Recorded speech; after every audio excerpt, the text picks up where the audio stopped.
那我们IvyCompass 是什么样的一个组织呢？我们首先呢是致力于将北美口碑最好的前藤校招生官。那么今天晚上我们就是邀请到了 John 哈，是 Cornell 的前招生办主任，还有一些独立的升学顾问包括艺术音乐作品集辅导课程以及竞赛等等稀缺的资源呢，对接给我们全球的华人家庭。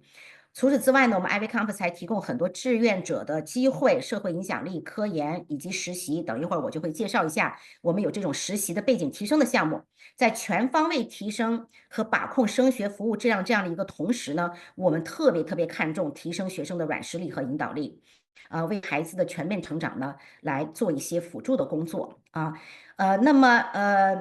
我们还是再分享一下哈，40%IvyCompass 学生都是申请到了这个 Top 这个40的 school97%的比例申请到了这个 Top 40 school 所以我们的孩子们我一直强调的是，不仅仅是那些家庭和学生想去上藤校的才会来找我们的导师来辅导，因为我们的导师辅导实际上这个过程如果做得好的话呢，是一个帮助和辅助孩子成长的过程。你真的是可以看到像这样的非常 intelligent 的这个 consultant like John， 还有他的 team Quenton 哈，他们在辅导的过程当中，其实家长们给我们的反馈是给孩子带来了很多的思考，他们会不断的去挑战，不断的去帮助孩子 thinking deeply， 也帮助他们 thinking wide from different angle。所以有导师和在一个不同 high level 的一个 intelligent 的这样的帮助下面，孩子特别是优秀、愿意这个有自己一些 goal 的孩子，可以得到更多的这些启发。能够让孩子在申请结束以后，真的是像换了一个人，或者是家长们会反映，他们说更加成熟了，做事情更加有条理了，更加知道怎么样利用身边的资源来帮助咱们孩子自己更好的成长哈。那么如果您现在目前还不知道我们这个 IvyCompass 这样的一个这个组织的话呢，欢迎您关注我们的微信公众号像 Allison Joycelyn 我们这边的工作人员经常会出一些非常有干货的这个文章。提供一些很有价值的信息，同时呢，你可以扫描小助手二维码那么我们就可以把你邀请到我们的微信群。那么我们的微信群是经常每星期或者是每一个这个月，我们都有一些很好的干货的分享和一些提醒和讲座这样的话你就可以持续学习。我一直说，咱们的孩子，我们家长是天花板。如果我们学习了，我们了解的更多，我们就更能够知道在哪些方面关键时刻来帮助我们的学生，给他们一些非常有价值的这个资源，包括我们今天晚上分享的这样的一个导师哈，这样的孩子其实是会成长的很好很快所以希望我们孩子和家长都能够共同学习。那么今天晚上呢，也想跟大家分享一下提醒一下，就是我们 IvyCompass 最近推出了 internship 的 program， 这样的 internship program 是给 high school student and college student。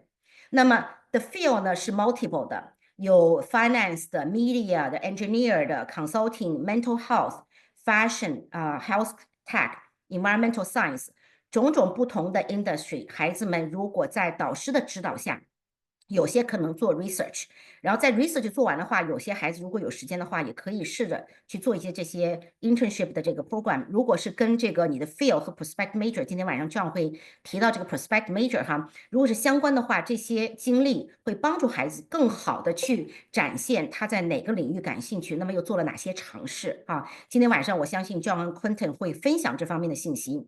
那么这样的 internship program 呢，总共是 8 weeks。那这个 8 weeks 呢，他们不仅仅是 going to the company，licking stamp， 或者是pour some tea for some people，not really。他们实际上是会跟着这个 startup company 的 CEO 或者 executive， 会跟他们一起做一些实际的项目，从而通过做实际的项目来获得一些 real case 和 real scenario 的帮助，他们在他们的 prospect major 的指导下面会做一些很好的 impact。所以这些也是add on 这个 competitiveness 和 value 的一些这个项目。那么今天晚上呢，我就很快速的前面做了一个介绍呢，我特别的高兴哈，再一次邀请到 John and Quenton 他们是一个 team。那 John 大家很熟悉，他是我们 Cornell University 的 Art Science 的那个 Director 前招生办主任，他也是 Lehigh 大学的前招生办主任。那么还有 IvyCompass 的升学顾问 Quenton， 他们两个人将通过今天晚上几个真实的学生案例，这些学生们还不是 IvyCompass 学生，所以非常 authentic 都是我们邀请的一些特殊的家庭，来通过他们提供孩子们的一些 real 的信息啊，但是今天晚上都是 anonymous，我们不会去 release 孩子们的这个 real name， 把他们的 case 会 John 跟 Quenton 来分析，他们如果拿到这样的案例，他们如果接收到这样的学生，他们会通过什么样的一个过程来帮助孩子们成熟成长？同时，有导师辅导跟没有导师辅导差别很大，因为我们今年等一会儿 John 可能会分享到，他们两人一起申请到的一个学生，申请到了 Stanford。妈妈今天早上来跟我打电话，就说这个孩子已经相当的优秀了啊。这个首先这个 real 的 material 就很好。那么在 John 跟 Quenton 的指导下面，这个孩子实际上做了很多很多的事情，但是有点杂乱无章。那么经过 Quenton 和 John 的这个怎么说呢？扒拉扒拉，把这个好的这个珍珠都扒拉出来，然后他们两个人一起把它串成了一个美丽的这个项链。那么当这个产品推出的时候，那么这个perspective 的这样的一个学校呢，就会很清楚的看到这个孩子感兴趣什么样的领域，又做了哪些尝试来展现他的 curiosity 和他的这个 intelligence 啊。所以今天晚上来分享呢，一个是招生官他们到底是喜欢全才 very balanced 这样的一个 student， 还是他们喜欢有 spike 的 portfolio。同时John 和 Quenton 还会带大家他们做法跟其他的导师有点不一样的地方，就是他们非常非常 key in on， 很 early on 就要让孩子们，特别是最晚在10年级就要找出来你的 prospective major 啊，你的 prospective major 怎么做，为什么好？那今天晚上John 跟 Quenton 会来剖析。那第三呢，当然就像我说的，他们会拿一些 real case 来告诉大家为什么他们这样的一个团队来辅导学生，来给一些 consulting 的这个 guidance， 会做出来不一样的、更加 solid、更加 intelligent 的结果。And then, I made an introduction, John. Okay, John, everybody know Quenton is part of John's team. Okay, Quenton is part of John's team. Quenton is senior associate consultant, and he was trained by Cornell reader. Also is one of John's almost like assistant. Quenton is himself is John Hopkins University as master. So tonight, both of them are going to bring the vaccine to the front to really show the potential family and also potential audience how wonderful, how complex this actually is. It's not that simple. So now the floor I want to give to John and Quenton. Now it's all yours. Well, we think it's simple. It's not simple. Thank you so much, Sophia. I'm just going to share my screen here. We'll start with the, could you allow Sophia? Oh, yes. I do have the ability. We're good. Okay. Okay. Here, I'm just going to share my screen. Okay. Before we jump into the profiles, I just want to briefly note our perspective on college admissions applications in general. To make it simple for everybody, we came up with this analogy, this acronym that is PAGE. So the first letter, P, stands for perspective. The second letter, A, stands for activity. The third letter, G, stands for goal. And the last letter, E, stands for ethos or brand. So I'm going to start with goal. When we think about college applications, Quenton and I think the first thing that's most important for us to understand is what is the goal? Now, there can be a variety of goals, but the goal that we're talking about, at least initially, is what is the prospective major? And we can talk about it a little bit later, the difference between a prospective major and an actual major. But right now, when we're talking about your goal, we're talking about your prospective major, and that is the major that you put down on your application when you apply. And it's really important from my perspective and in my methodology and my approach to know that goal. And if you know that goal earlier than other people, that's a huge advantage. And if you know that goal with more depth than other people, that's also an advantage. So let's imagine for a moment that the first goal is your prospective major and it's economics. At a basic level, that would be reasonable, prospective major.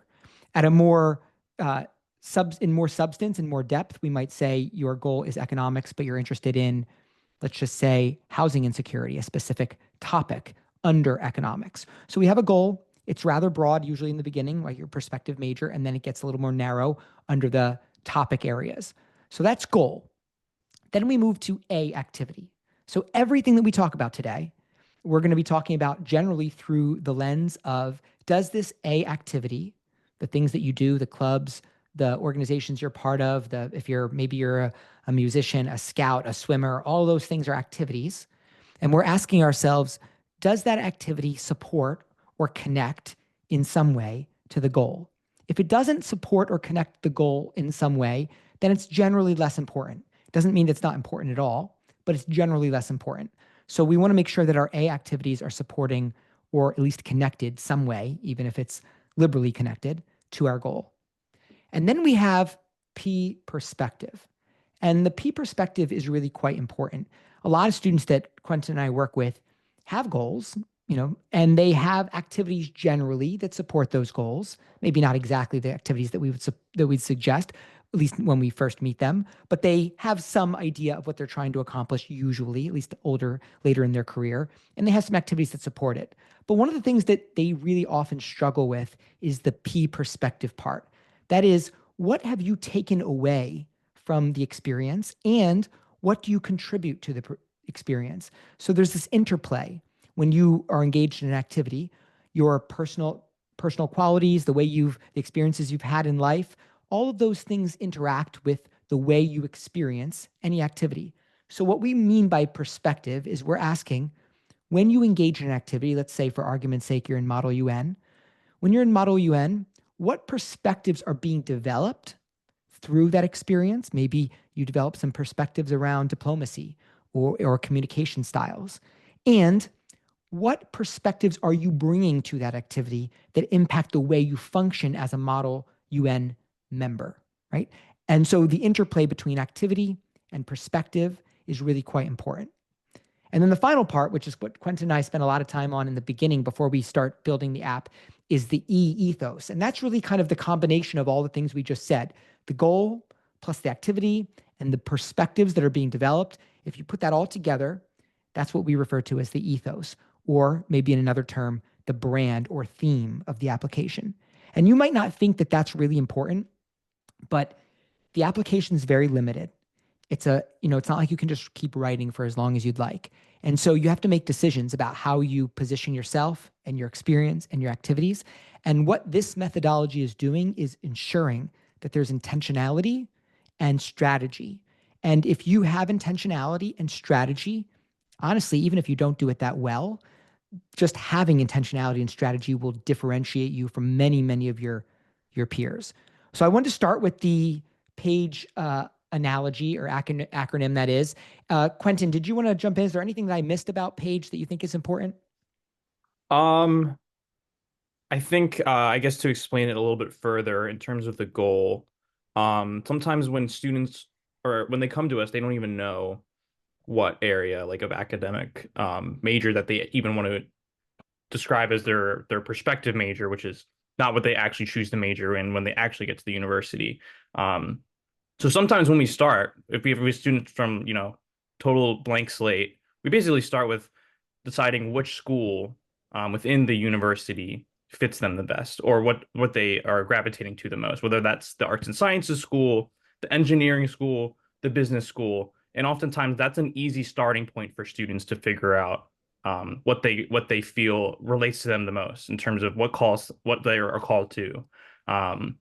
So I think that's a helpful starting point if you have a student that's very young, right? Like maybe they're just entering ninth grade. They really have no idea. That's a good starting point, I would say, to talk to your child about figuring out what they want to do. Because even eliminating an option is that's a big help in figuring out how to develop their interests, really. If they're not interested in computer science, great. We don't have to talk about computer science again. Let's talk about the humanities. Let's talk about English. Let's talk about business, something like that. So I think that's a great starting point for parents of very young students to come at.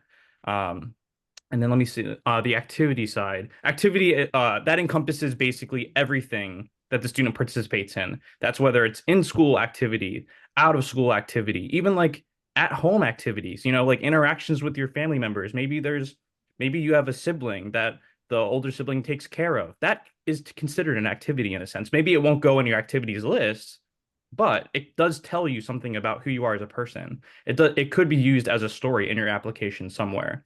That's such a good point. I'll just add, with the context of where we are right now, Quenton, you and I were up late as the decisions were coming in from Cornell, Stanford, Brown. Those are the three big that have released. And one of the students that Quenton and I always try to predict, whether students will get in. Some students, we of course hope that everyone gets in, but some students really overshoot and really try to push the envelope in regards to the level of selectivity. I had one young man this past year who, from an academic perspective, he doesn't really meet the Cornell criteria necessarily, but he has a unique story.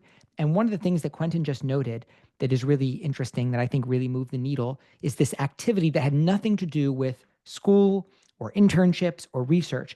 From a young age, he was really involved in stop motion video. So he loved to do these stop motion videos. And we ended up taking that stop motion video, that art form that he enjoyed, and applying it to what he ended up doing his story around, which was food safety.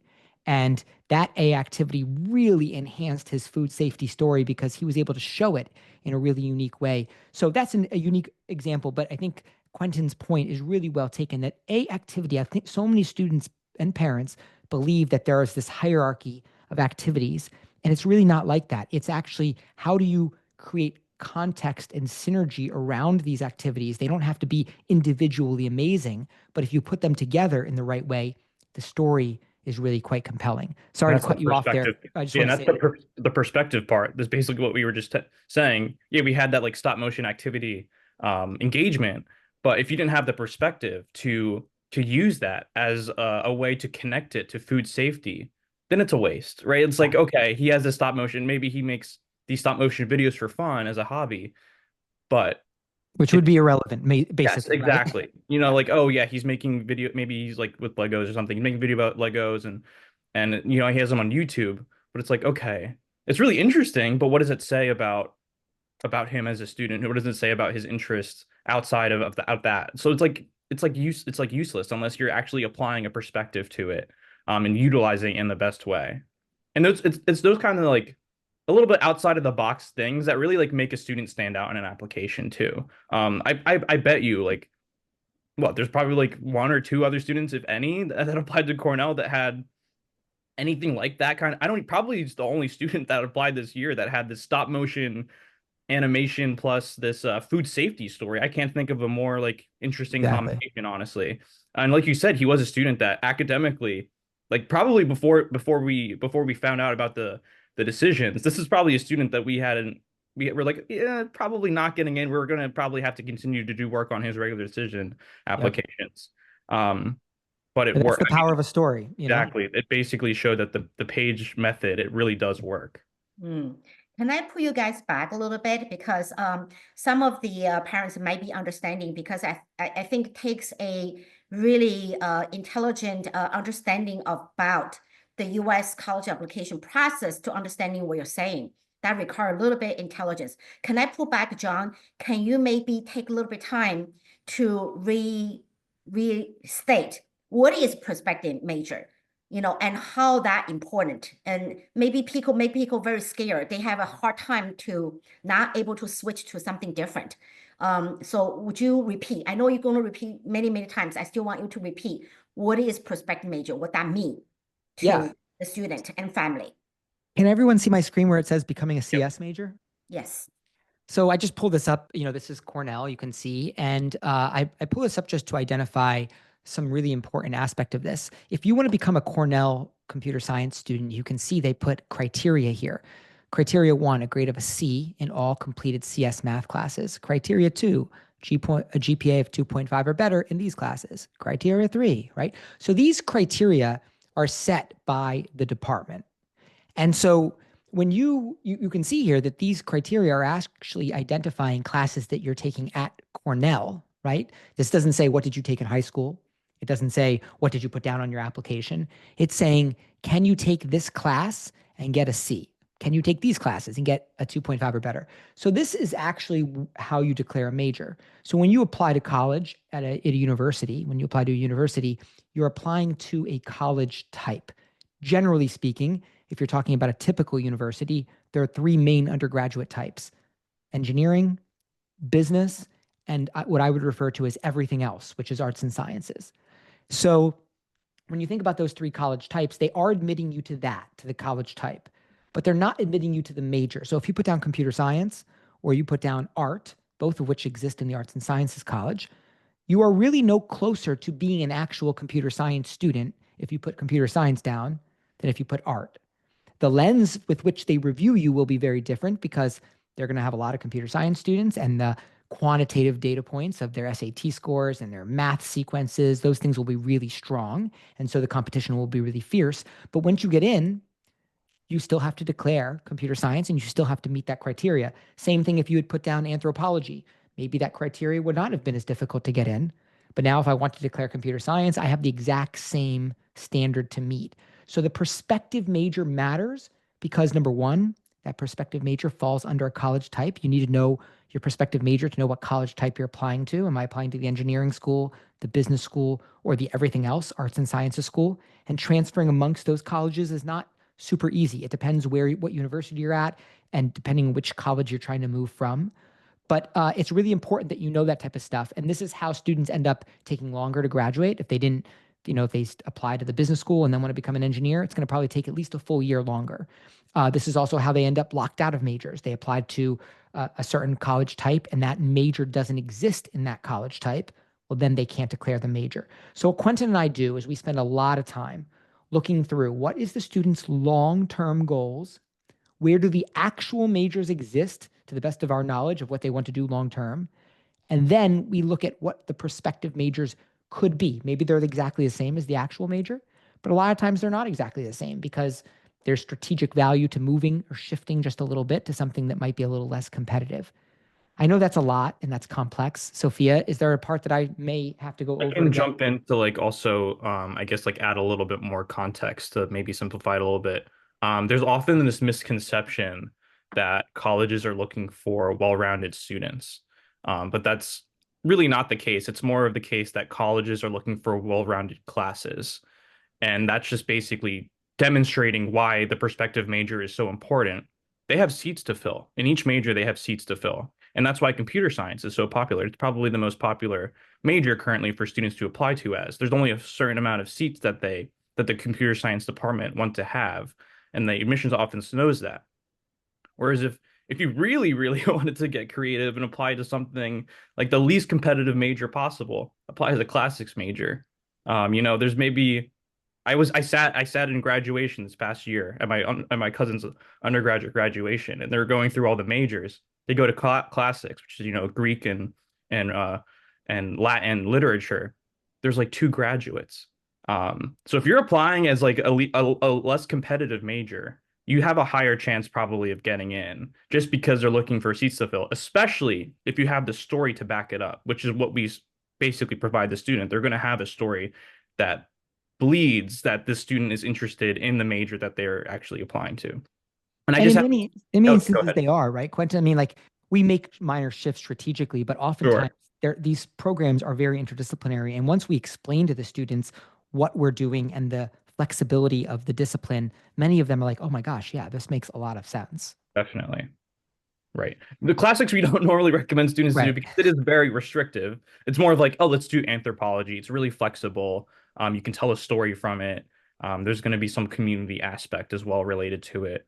And as we go through the student profiles, I think you'll get a better picture because this is basically like what you're going to see in a few minutes is basically what John and I do every time we meet to talk about a student. We're talking about how to strategize the best story possible for them and what they have. And at Cornell, you can see just to real quickly, like these are the colleges and schools that as a freshman, an undergraduate, you could apply to. So CALS, we have a few students admitted there this year. This is Dyson, your business school. This is your architecture and planning school. Nobody applied there this year. This is arts and sciences, your typical. You can see they have the SC College of Business. So Cornell is a very unique school with lots of unique programs, but most universities have 3 main college types of arts and sciences, business, and engineering. But Cornell happens to be one of the very complex schools that has lots of different ways to apply, which in many ways provides lots of opportunities for us to be even more strategic. Mm-hmm. Right. I wanted to also, John, emphasize is for people, if they don't have anybody coaching them, I bet you a lot of family students don't even know they need to have a prospective major, so-called, and they even don't know how to make their story nor have their activity tie into that prospective major. When you don't have prospective major, can you talk about if you don't have a prospective major and also cohesive story, what's the damage? Well, you know, it's I had a parent the other day after we kind of explained what we were planning on doing. The dad said, "I got to tell you, John, I don't believe that high school kids typically do this." And I said to them, like, no, of course they don't. That's why it works, right? If everybody did it, it wouldn't work. So, you know, what we're talking about here is that we need to, like, if you are a good student, you're going to generally go to a good college. Now, the difference between a quote unquote good college and a super selective college, there's a very big difference between, you know, the story. When I say a story, like if you want to get into let's say a college that's ranked 35 to 65, those are very good schools, very good schools. But you can get into those schools generally without a significant story. You can have good grades, good standardized test scores, be involved in a variety of random things, and be successful. But when you get to the schools that are ranked in the top 35 in the country, if you want the school to choose you, because that's what's happening here, right? There's a variety of options, and you're asking them to choose you out of a pile.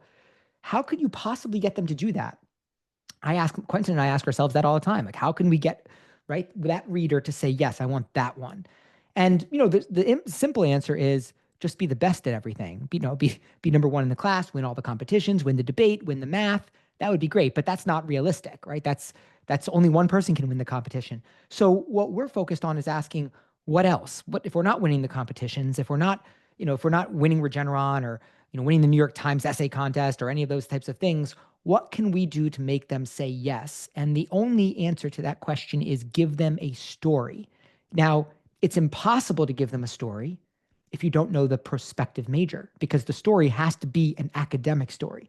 So if it's time to apply and you're sitting there thinking, I'm not exactly sure what major I'm going to put down, well, then your max output is as high as you can go academically. Whenever all these colleges read by school groups, so they're going to read your high school together. And wherever they think that line is of the best student they can get from their high school, without going too much lower, that's where you're going to get into, right? So, but if you want them to choose you at a highly selective school where they're not just trying to meet enrollment, but they're actually making selective decisions, then you have to do something more. And that could be, you could offer them something unique, like a unique geographic area, like you live in North Dakota, right? You could offer them a really unique academic area, like Quenton said, I'm interested in the classics or Greek literature. You could offer them what we try to do is a story, a narrative that makes sense. Like the young man I just talked about before, we weren't going to turn him into Greek literature. You know, he really loved food and food science, and he really loved videos. And so we said, okay, how do we turn that into a story? You can't just say those two things are together, right? They have to put them together. So we created stop motion videos around food safety, and it was a whole series based on an experience he had with a food safety investigator at a restaurant that his dad happened to own. But it was a great access point to investigate food safety and create videos around it. That's a narrative, a story. If someone looked at that app and read the personal statement, then read the supplemental essay and looked at the links in the additional information session, they would think they just watched a TV show. There's a story, there's a narrative there. Now, not every single school delivers that way. Cornell has lots of long essays, and so it's kind of easy to deliver that. Some schools, it's a little less clear, the narrative, but there are clear elements that we are putting together, and that intentionality will change the outcome of the decisions. This student goes to the Oklahoma School of Science and Mathematics. Her current GPA and weight is a 4.0, so that means that she's basically had straight A's throughout her entire high school career at this point.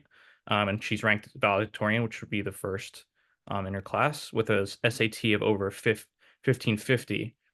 So just based off of this information, these data points, she's in a really good spot. There's basically no concern as long as she maintains her valedictorian status. And she has this SAT over 5050, which is basically like a threshold that John and I recommend students around like 1550, 1530. We think once you reach that threshold, you have no worries. You don't have to take the test again. You don't have to like try to shoot for a higher score. You have that score, you're going to be basically able to apply anywhere. Even like the Harvard, Princeton, Yale, Stanford, especially with the 1550. 1530 is probably like Cornell, UPenn, like a tier below, which we can talk about, which is the school group next. But at this point, the student's in a really good spot, I would say. based off of just those 3 data points. And then I guess we can talk about school groups since I mentioned it, John. Do you want to give a little bit more information about that? Yeah, I think, school group plays a big role. Basically, all of the admissions readers read by high school group. So they're not going to read, a high school from New York City and then one from North Dakota, because, you're not going to compare students like that. You're going to compare like students to like students. So the Oklahoma School of Science and Math is a really good school, and they're going to compare you to your peers in that school. So if you start as the valedictorian, the number 1 student in that school group, well, then you're in a really good spot. It's always important to recognize that, only generally the top tier students from your school apply. So you might be maybe 10th in the class, right? But if you apply to Harvard and the first 9 students in the class also apply, then you're 10 out of 10 in that school group, right, of what they're reading at Harvard. So school group conversation plays a significant role. And we have lots of conversations with students about this when they're thinking about ED, because sometimes they'll say, like, I know that students, someone who's 3 people who are legacy at my high school to Penn are applying ED. Does that impact me? And the answer is yes, it does, because they read by school group. And so having 3 students that maybe have a leg up applying ED could have an impact. Of course, not if you're the valedictorian. I would say you're still in a good spot. Yep. Okay, should we move on to the next point? Yeah, the 1550, I think we kind of hit everything there, I would say. Yep. Okay, so let's move on to the AP courses. She's sitting at 12 expected by graduation, and then scored a 4 in Chinese biology and U.S. history. I will say this, this is a little bit atypical for someone, especially who's the valedictorian, to score a few 4s. We mostly recommend students try to aim for 5s as much as possible in the application. I think actually for a student like this, we can even talk about that a little bit. Do you think you would even want to list the 4s in the application if she were to apply, or leave them blank? Well, we don't know. I'm wondering whether scored 4 in AP in those 3. Does that mean that we had 5s in the others? If that's the case, I think that's what that means. Like, or I don't know if all 12. I'm sure like there's right. current APs that she's in now. Yeah. It's a lot. I don't know if you can drop 3. It depends on how many 5s you have, but it's a great question. Basically, if you had 5 5s and 3 4s, I don't know. 3 of them feels like a lot to not identify. But you can usually get away with 1. Let's assume that in out of all 12, so 3 of them she ends up getting 4s in, but maybe she has 9 like 5s. Yeah, I mean, I think maybe I would take like one or 2. I would try, like, I like the block of 5s, Quenton, right? Like, I like that block of 5s if we can get it. If you're they matter, which is like, I don't know if all the parents know that AP test scores do matter. The admissions office, they take into consideration the scoring results, and they do. And I would say even when the students, like when they take those AP exams without taking the class and they do well, like the admissions officers often like it more. I'm not saying that this is something that we should encourage, but you can tell they're like, oh, look, they didn't even take the class and they got a 5.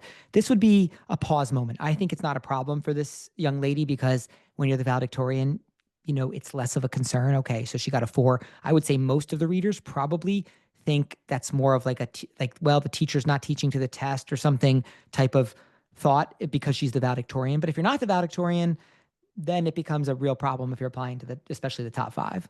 Right. So in this context, it's not a red flag necessarily. I think you're okay. Yeah. And then prospective major. So her prospective major is chemical engineering, which obviously entails that they'd probably be applying to the School of Engineering, which is good. So a lot of engineering schools are looking to fill more spots for women in the classes, in their classes each year. So that's advantageous for this student, I would say. The challenging part about chemical engineering, though, is how do you make a story around it, right? We want to because the readers who are reading their application, they're not engineers, right? They're not going to be people that are really versed in chemical engineering. So if you're going to write an application around chemical engineering, it'd be like really technical, you can kind of lose a reader. So you're trying to make it accessible to an average person like you or me, actually. Someone who's your average reader is going to be college educated, probably like mid-20s to early 30s, white woman, probably, maybe but around that age group. And you want to try to appeal and make a compelling story that would someone in that demographic would probably find interesting and compelling. For example, like, Quenton and I always are trying to build around civil engineering, mostly because it has great narrative value. It's you generally like engineering solutions to community problems. If we had a young lady if we had some time with her and she was, in chemical engineering and we didn't want to move off of that, like a good thing to think about would be like material development and testing as it relates to materials that are being used in like playgrounds or something, Something that local. type. Yeah, because then it makes it accessible, like, to the readers that we're talking about, as Quenton noted, female, generally, young mothers, very typical because they can read from home. Those things, they connect, like that idea of chemical engineering and what is the surface of the playground where my children are going, that makes that story so much more accessible than telling something about laboratory experience, if that makes sense. Yeah. And the reason why it's more helpful to do something more localized as well, it's just more believable, I think, for high school students to be interested in something local.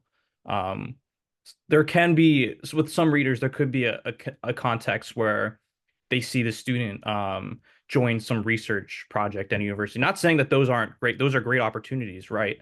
But some readers could read it. The student got this position at this local university or a local or a university, not no local university, but a university where a professor had them join their research group. The question then is like, well, who did they know to get that position, right? Was it like their parents connecting them to someone? So there's just a little bit of like, oh, there's maybe a little bit of doubt if it was like, a legitimate thing. Not which isn't the case for all students, because there are students that have legitimate research opportunity, and it's not a question when you see all these pieces together. They have legitimate experiences in these areas. But when you have a local issue, it's not that much of a stretch for a student, like a high school student, to be interested in that. But to your point, Quenton, like Harvard doesn't even believe it, right? Because like when they have those research questions and all of them basically infer that you must have had a mentor helping you. Like they don't even Yeah. fathom that a high school student was doing this by themselves on those documents. So like we really are trying to make, for really smart students, the biggest thing that we're doing is making them accessible, making that story accessible, making it authentic and believable to the reader. Because a lot of the students, when we're talking about politics, for example, everybody wants to do international stuff, right? Because it feels big and important, but it doesn't feel authentic and it doesn't deliver the right way. And so that's why we're focused on these really local connective tissue pieces between the prospective major and what's happening in your community. Yeah. Chemical engineering can work definitely as a female. And we think, engineering college, I would say we've had a ton of success there because many of the students have similar experiences. They are, in the robotics clubs, they write about their positions in those clubs very similarly. And so if you have a little bit of, we have a lot, but if you have a little bit of creativity in the way you deliver and yourself in the application, you can really move the needle, I think, in an engineering college. Yeah, definitely. And I think also an aspect of that story that you're talking about with like the problem, like the research problem of doing research at like, a local park or a playground, it shows that you care. It shows that the student cares about bettering society in some way. And the readers care about that. The schools care about that. They want students that are going to contribute to the betterment of society in some way. So it really does read well. So that's also an important aspect as to how valuable the localized research question is. Absolutely. And it's like, it's not like when we say the betterment of society, it makes it feel like it's so big, but like, why do these people want, why do the readers want these types of people? For the same reason that everyone wants like the doer in the office, right? The person who comes in, sees a problem and gets it done, like figures it out and, convenes the committee and solves it. Everyone values that. That's what they're looking for. And it doesn't have to be something huge. It just has to be identification of a problem and some level of progress toward the solution that is valuable for everyone. Definitely. Yeah, this one I want to emphasize because for most Chinese family, they coming from China. China like to make things big, like they wanted to accomplish a big thing. So for parents, really hard to switch that mindset. In this culture, in this United States university culture, they're looking for something more on the ground, right? Well, That's why you so emphasize Sophia, something on the ground. Let me just say that it's kind of that, but it's not necessarily that the American culture is looking for that. It's that all the kids, every culture, they're all doing the same thing of these big, in Long Island, right? Like the students in Long Island that I've worked with outside of the Chinese culture, all they're talking about is flying to other countries and helping underprivileged students. And like that is incredibly inaccessible. They want to hear about what's happening right here, the small stuff, right? Like, hey, you know, there's a zoning problem right there because they're thinking about changing the zoning from traditional crop farming to solar farming. And that happens right in my community. It's, you know, it's right down the street. That feels real to the reader. A high school student thinking about international carbon credits and all that type of stuff, that just feels inaccessible and they're not ready for it yet. Yeah, I want the audience to take notes, okay? This is so important. So we need to change our mindset. You wanted to encourage your kids doing something local, not internationally to Africa or somewhere else. Definitely, definitely. Okay. I guess we can jump to the next point then. Weak is class grade. This will be quick. 90% in American literature, that's not a problem at all, especially given that she's a valedictorian. So should move on quickly from that. Robotics, team captain, Missouri regional representative, technical expertise in CAD and CNC machinery. I think that was interesting. Just that was like noted, right? And I think a lot of students, not that that's not cool, because I think it's awesome. It's just that like, that's not what your story is going to be about. They don't actually need to know that you have the skill set. What they want to understand is what made you likely to, like, why were you the captain? Why are you the regional representative? What is it about the way you function in groups with people? Because they just basically, as related to your engineering skill set, they basically just want to look at your math sequence, and that's the end of the conversation there, basically. Does that make sense? What do you think, Quenton? Yeah. I mean, we're not going to be writing essays based off of a student's technical expertise, really. It's more about what does it mean to be a good team captain? What does it mean to lead a robotics team? How do you get to the regionals? Like, what does it require? What would be different if a different student had been in that leadership position? What would be different about the organization? Right? What is it that you left? What was your imprint on this organization? Exactly. So that's the more of the framework that's more important. That's the perspective part of Page that we were talking about before. So those those are the activities, but it's like, what about the activities? How are we going to use the activities to tell a story or tell the bigger story in general about the ethos of the student? Exactly. Yep. Well said. I will say, of course, female captain of a robotics team will play very well. That's impressive. This, I thought, Quenton, you and I were chatting about this, and we didn't have a whole lot of information, but this is a great example of, like, you know, lots of students, good students, have research. Many of them see it kind of like a checkbox. I know, Quenton, you and I experienced that, and all we're ever trying to do is trying to connect the research to the other things that the students are doing. What was your take on this research piece here?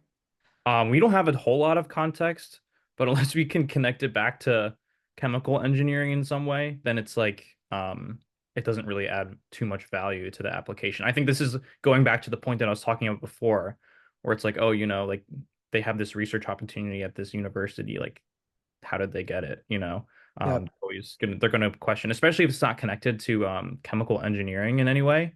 It's not going to add like too much value.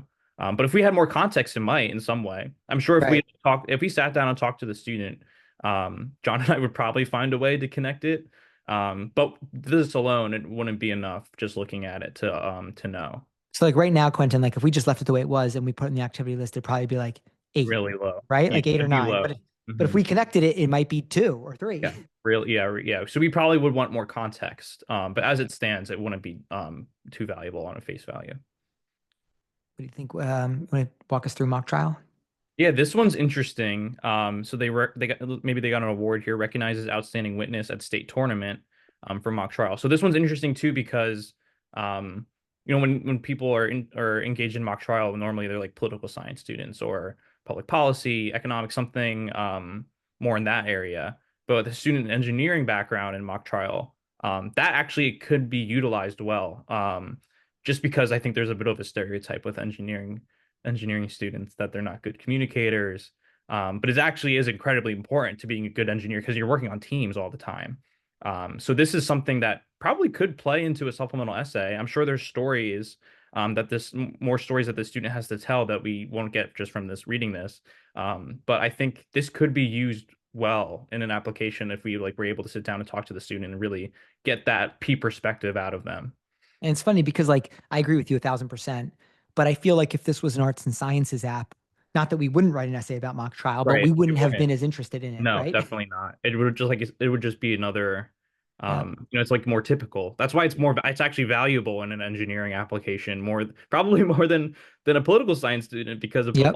all the political science are going to have mock trials, so you're blending in. Yep. But I guess it's like the value is not doing mock trial. It's what did you get out of mock trial? What did you contribute? What did you learn about yourself? Yeah. So it's really about that perspective part. That's the most valuable part. How does that experience help you engineer solutions or communicate effective, solutions, et cetera? So yeah, it's all about that connectivity. Agreed. And then music, like especially a lot of Asian families that we work with, they're going to have students that have a background in music. A good important conversation to have though with the student, what we start with, especially if a student's really good in an instrument, is there a chance for them to get into a music program? And we don't want to waste talent, because really we've actually had really great success with students that are incredibly talented musicians. Of course, their stories are not all about music. Maybe one or two students we've had are like centralized in music, but if we just threw away this musical talent, it's kind of a wasted value in their application, especially if they have the chance to get into a music program, because they do recruit, and the performance piece has a really important weight in their application. Sometimes that portfolio of what they're bringing is probably the most important thing in some applications when students end up getting in. So that's important to know too. So if your child's really, really well proficient in an instrument and they're at that level, we have IvyCompass team does have we have readers, we have trained musicians who are able to assess the quality and likelihood of our student to get into a top tier university's music program as well. And they have connections to those professors. So if you have a student in that area, it'd be useful to take advantage of that information. We should note, Quenton, that there's been multiple examples where the student themselves were like, no, I'm not that good. And I am not applying that way. And we're like, wait, hold on 1 second. Let's just get the evaluation. It comes back. They are better, they are pretty good. And regardless of the fact that they don't plan on being musicians long-term, like those definitely have gotten them in. Yes, it gets them into the school. So that's something to note. That's the same with it's almost like sports too. Like sports, if you're not if you're just doing sports for sports, it's not going to do anything really. That's the same with music. But if you're extremely talented, they're going to recruit you for that. Obviously sports play a little bit of a stronger role than music, especially depending on the sport. But you don't want to waste that talent. Yeah, and one of the things I really love about working with IvyCompass specifically as it relates to art students is, and I'm like the worst with names, but I forget the gentleman's name who does the art portfolio reviews, but I know we have multiple students have gone through that process and then worked with him to build the art portfolios. And then we have connected in regards to, well, what is the theme or ethos of the art portfolio and how can we complement that on the application side? And if you have both of those things working together, that's super powerful. Definitely makes you stand out a bunch from other students applying. And this is kind of what we were talking about earlier. I don't know, do we want to reiterate what we had said before about the volunteering, going? I think we should. I think it's so important because we deal with it every day. Okay. Yeah. Basically, if you go too big a scale, it's like, okay, there's another student going on another service trip abroad, and they're probably and a lot of students end up writing essays about it. And it's like, oh yeah, I changed this person's life, Or this part, the underprivileged part, yes. That's so hard to work with. It is. It is. It's more compelling. Let's say oh, I went to downtown Atlanta, I have students that are in that area, and I started going to food kitchens, volunteering there, and I recognized an issue of efficiency, and I started interviewing the stakeholders. I was interviewing the employees. I was interviewing the managers of the food kitchen. I was interviewing the clients. That is just so much more. There's just so much more value, so much more detail, so much more story to tell in that. Remember last year, Quenton, we had that one young lady who she ended up interviewing. I don't know how she found it, but she ended up finding out that basically that the way they were classifying the grocery stores was one of the biggest problems related to food insecurity in her community. That was 2 years ago. Yeah, a couple of years. That works because yes, she volunteered at a soup kitchen, but that's irrelevant. That was the motivation. That was a sentence, right, in the essay. And then the rest of it was this curiosity that led her to this investigation, that led her to this finding, that led her to a perspective. And of course, I think she is right, but it doesn't matter whether she's right or wrong about her perspective. It was based on real investigation or real curiosity, and that delivers well. Her profile, I know she wasn't like, I don't think she was academically as high as this student that we're looking at right now. Mhm. But her profile is kind of similar, Yeah. where there was just like something missing, and it was that. And then once Yep. we had that she ended up getting in. I think it was Cornell ED. I would agree. This is missing something, although that said, it is a strong app because of the valedictorian, Yes. all that stuff. I think the student can be successful as a female engineer, but I think that there's some synergistic narrative building that could be done to really put this over the top. Yeah, because that student we were just talking about, she had like fatty liver disease research, Oh um, yeah, that's right. which had like no connection really. But John and I, like I said, if we talk to the student, maybe we could make that research work. We made that fatty liver disease research work because it's Yeah, like, oh, then we reframed it as a public health, nutrition issue. Like this is a cultural public health nutrition issue among this Latino population, and boom, we connected it to this grocery store story. yeah, So yep. Yep, great. I forgot about that. That was a great point. I'm not going to bring up the portfolios because I think it's hard to see, and we're over time. But I just wanted to note for the dream schools that, and especially for engineers like MIT, they have the maker portfolio, and that is like really like show your work, right? Like a lot of schools, you're writing essays, and people ask how do they know if it's real, and of course we're putting links and evidence and all that stuff. But in the end, they mostly know it's real based on the way we describe things in essays with the depth and but that's not true basically at like MIT and Stanford and Harvard. Like they make you show your work in these significant portfolios, one being called the maker portfolio. So if you're applying as an engineer to those type schools, be ready that this isn't just like nice to have these parts as a story. You need to have these pieces as a story, or you're not going to be able to compete. definitely. And in terms of her target schools, those are basically all of those are safety schools, even the target schools, I would say. There's no question Yeah. that the student would get in any of those. Yeah, she's Target definitely. schools, in my opinion, are probably like UPenn, like Cornell. Like that would be target dream schools, Stanford, MIT. I think if the student worked with us, we probably could build up I don't know what year they're in, but probably could build up an application to apply it like a top 5, especially if they're valedictorian. Then I agree. You're right on point. It's like, how much time do we have? That's basically it. Yeah. But she's right on point to get there if she had more time. And if not, then I agree with you. Like Cornell would be on point for a target. Okay. Do we want to? That was good to go through the first student and move on to the next one. Yeah, this I think will be shorter just because we won't give all the context here, and then we Yeah. can answer questions. Right. Okay, so this student is a public high school student, upstate New York. They are also valedictorian / salutatorian candidate, and then a 1590 single attempt. I would say it looks like, based off of this data, that the student, I would say, is like in a similar academic position as the first one. They have all 5s on the APs. They've taken 13. Male, female, though, is big difference in this Yes, that is specific true. space. That is true. That is true, especially computer science engineering. Yeah. I know in years prior, we were like, we see another male computer science major, and it's like, oh no, it's like, how do we? And we've worked with, a lot of computer science. Just this student that I was working with this past year, he's computer science, but we applied as anthropology. He got into his ED1. Well, I think the key, Quenton, you and I have made it pretty obvious, like in the last cycle, that like either you're going to do that, you're going to do what that young man did, say like, I actually do want a liberal arts education, and so I want to go to an arts and sciences college, and then we come up with a strategic pathway like anthropology, or there still was computer science aspects in it too, but it was mostly yeah. Mm-hmm. Yeah, exactly. Or though, if they really are computer science and they don't want to move away from it, that's when we go to the engineering college, because now we're competing with all engineers and we can do things like you said, like, oh, they're in Model UN, they're in debate, and we can differentiate them through those types of experiences, Mm-hmm. And in computer science alone, it's not a storytelling major, in my opinion. Like if you just had computer science, what does that say? It's like, how are you applying it is really the important question. How are you going to apply computer science to fix a problem? Right? That's how you make a computer science major compelling. I like this story. I'll just share real quick about CS because it's not even really about CS. We had a young man, same thing. He had a computer science storyline, mostly very technical. And I said, like, we need something computer science oriented that's local in your community. His dad said, what could you possibly do that's computer science and local? It's like, well, pretty much everything, right, is like computer science these days and somehow impacting you from a technology perspective.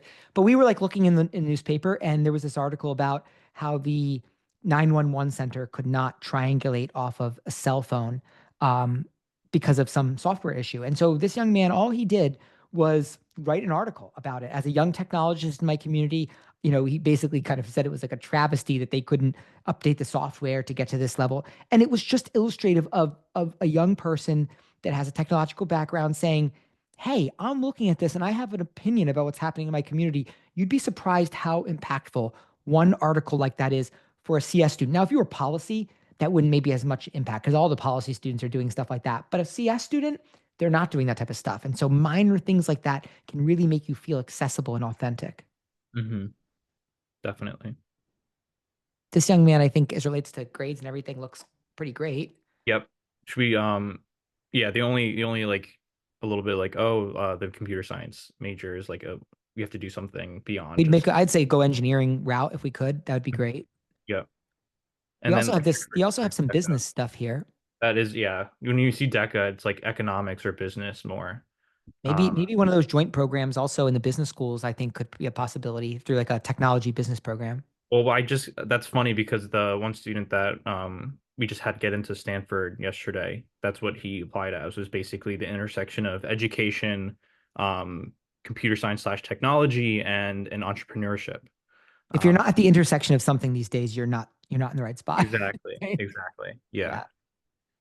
Pretty cool here, like president, co-founder, right? So like there's obviously what Quenton and I always say about those things, like leadership is overstated. We're talking about contribution, right? That's what we write about. But leadership experiences like president and co-founder provide a great opportunity for contribution. If you're not in those positions, you can still contribute, but it might be more difficult. Now we're in a position where you really have the opportunity to make a contribution. And so when you're younger, it's awesome when we can like actually plan with you. Like, what is the mission of your organization? What are the current activities? Do the activities support the mission? And if we were going to make a change, what would it look like? I think Quenton and I love to brainstorm those things, but more often it's like we have to retroactively do it, right? We're saying to them, what did you do? Oh, nothing. Well, what could you have done? Right. Like, and then we write it in a way that maybe is a little bit more ambiguous as to whether it is going to happen in the future or did it happen. But it works sometimes if you're retroactively thinking, but if you can proactively plan contributions, that's a whole different ballgame. Definitely. Anything else about the extracurriculars? I mean, we have athletics. Well, I think we touched upon that in the last one, basically talking about with music. Okay. Volunteer, robotics, basketball, teacher, Chinese community center. Yeah, maybe I just want to know more story about that. How can you develop a story out of being a basketball teacher at a Chinese community center? There's probably something deeper that we could dive into. What's your take on Penn Cornell, where we stand right now? Right now it's still missing. I think like the previous one, it's missing that because I don't even when I see the extracurriculars, I don't see like computer science / engineering. Agreed. So I think this one is actually it does need connective tissue. He's a strong student. He really does have that academic background, and I think he probably could apply to Penn Cornell. But he's really missing that connecting piece that like there's no like cornerstone that really tells me who the student is. It's funny because, like, look at this, like we have all fives, right? On the AP exams, we have lowest grades, the 97, 1590 single attempt, and also likely to valedictorian. And yet you can feel, right, the vibration of our conversation is a little bit more negative. And he's awesome, this young man. He's awesome. He really is. But there's a lack of form and structure and intentionality. And we know that that's going to be a problem. I think he's definitely a Penn Cornell level student, but will he get in currently? I'd say probably not. I'd say it's going to be real close. It's possible. It makes it more difficult if you don't have that that localized story part, because it really does tie everything together. Yeah. I mean, which I'm not saying that you need that to get to those schools, but as a male, if I'm going to assume Chinese male computer science, your competition in those areas, like, I had a student that was refused from Cornell 3 years ago, CS, who was in multivariable calc as a junior, but he got a B+, and that was like a death blow. But, multivariable calc as a junior is pretty darn impressive, Mm-hmm. So it's just a whole different ballgame for male students as compared to female students in these spaces. Okay. So we have Student, Rutgers Preparatory School, New Jersey. Valedictorian candidate as well, have not taken the SAT yet. Just to be clear, this is probably depressing for everybody. We don't I normally have know just this is valedictorian, no. valedictorian, Yeah, valedictorian. I think we just had we have a very selective sample today. Yes, yes, yeah. Of the 3 valedictorians. Yeah. And then AP courses expected more than 12. We don't have context of like the test they've taken yet or the scores. Right. Prospective major undecided. So this student might be like, I'm assuming is probably This younger. is the ninth grade. Okay, that makes Yeah, sense. that's why a lot of information is not revolving yet. Yep, gotcha. Well, Quenton, like, you know that when we sit down with a student like this, and we have many students like this, likely humanities or pre-med, and that sounds like, oh, I might be humanities or I might apply pre-med, but like the difference between if you apply humanities and if you apply pre-med is huge, right? Yeah, I don't recommend applying pre-med. Any pre-professional, don't apply pre-professional. That one definitely take a note of that. Don't apply pre-med, don't apply pre-law or anything. Because those aren't majors, and then they're gonna immediately lump you into the competitive student, because the most competitive students are going to try to, structure their applications around these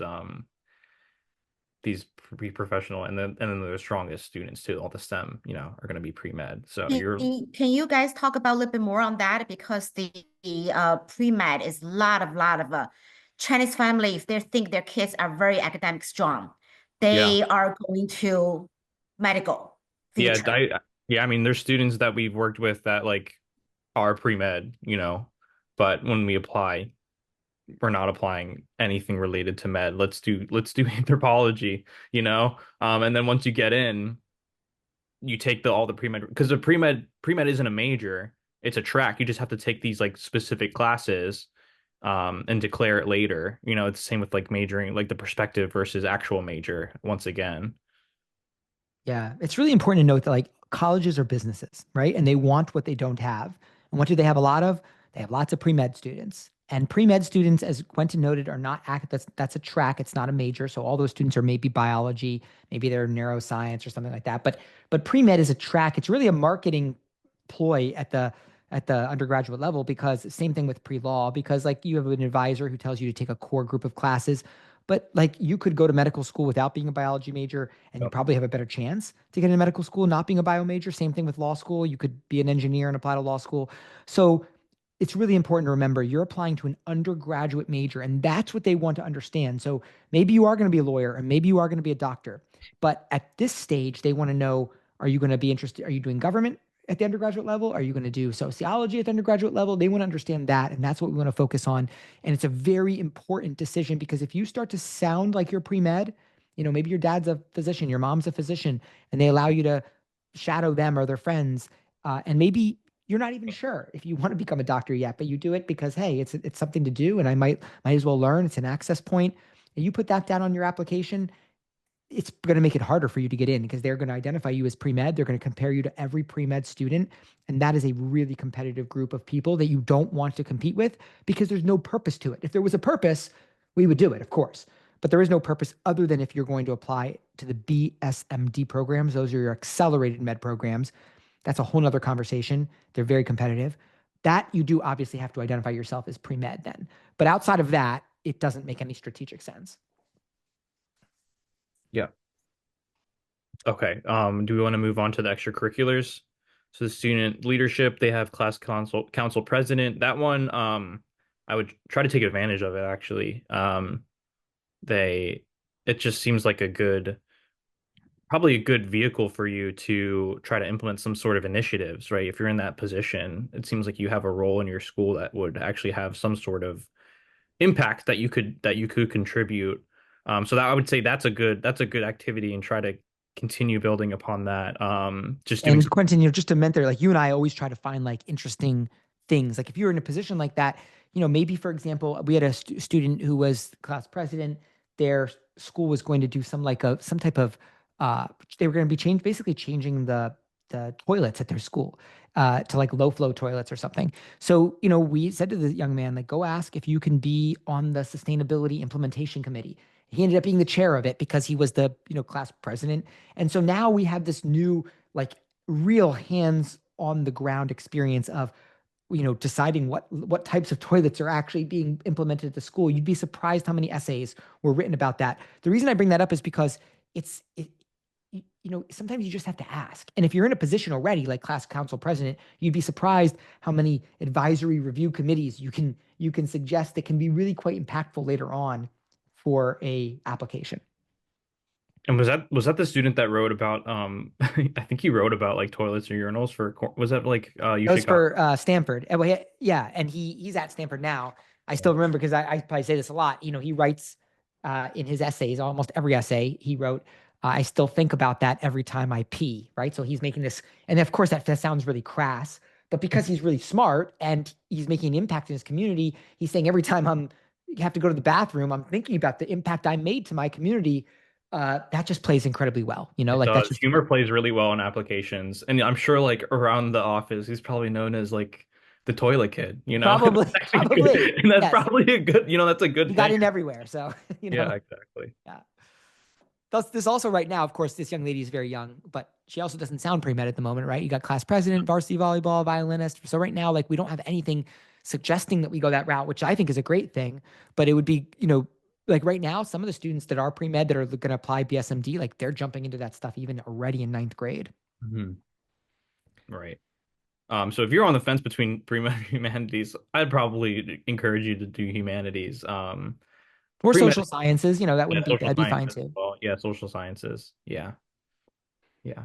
Okay. Hard to kind of say too much about this. Like basically, Quenton, I think you and I would say like she certainly isn't, she's not off track, right? This is good. This is actually, I think if you were to technically say like who's in a good spot, and like she's really in a good spot because she's young.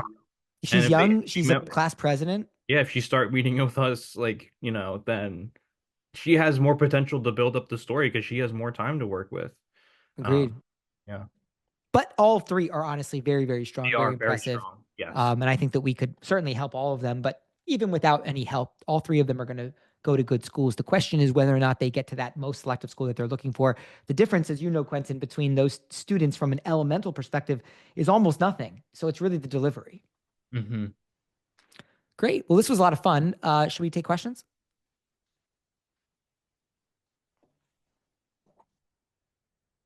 Do we want to, are we fielding the questions or is someone else? Because we can literally just pull up the chat, right? Or how do we want to do this? Yeah, whatever. I guess we can just kind of go through. I can read the questions if you want. Go for it. Okay, so the first one is if a child has a 504 plan, how does it help with the application? Should it be mentioned in the application? Well, I would say that generally speaking, you want to, it depends on what you need, right? So if you have significant needs, then you do want to mention it in the application. If you don't have significant needs, I would suggest that that's something that I would do post offer so as to not have an impact on the decision itself. Makes sense. Okay, so then for the next one, for the prospective major, what if my kid is aiming for a veterinary science, which is not an undergraduate degree?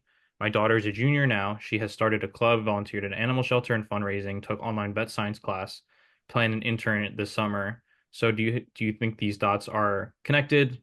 How do I increase the impact or make an interesting story?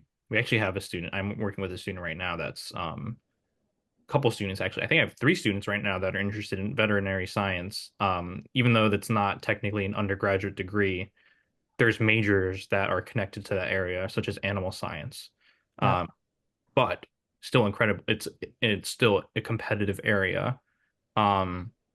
I think at least 2 of the students that I've worked with, because there's one student that I just got as a junior or senior, so late. But the other 2 students that I've worked with, we've actually combined this animal science story to an anthropology story. So we had them do local research about the practices of horse care. I think it was taking care of the way, or horse meat, actually, horse meat consumption in Canada. They're a Canadian student in their region.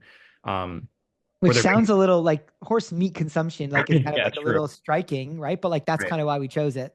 Yes, it's striking, and it was also like I think it was an issue going on. It was literally like a local bill that was going on in their community, So we had them do research, and it's probably a little bit more anthropology focused, but there's still that animal science aspect in it. But they're interviewing, local indigenous communities. They're reading about literature reviews about local indigenous communities. They're interviewing local government leaders as to what is the impact of this bill. How does this factor into the cultural considerations of these indigenous communities that are also affected by the bill? Things like that.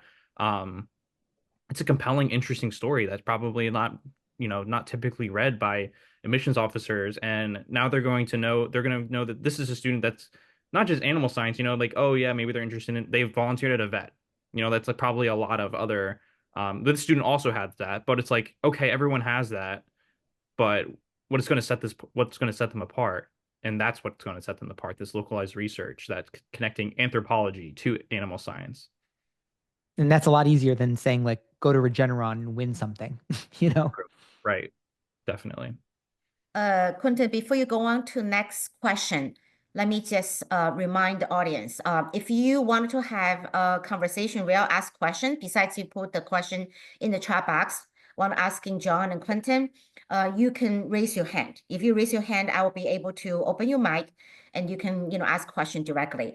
But in the meantime, let me just to let you, everybody know, if you think those analyzed case are really helpful, you think there's a really true value added to your child's application and something you're thinking you can do, but actually there's a lot more than that.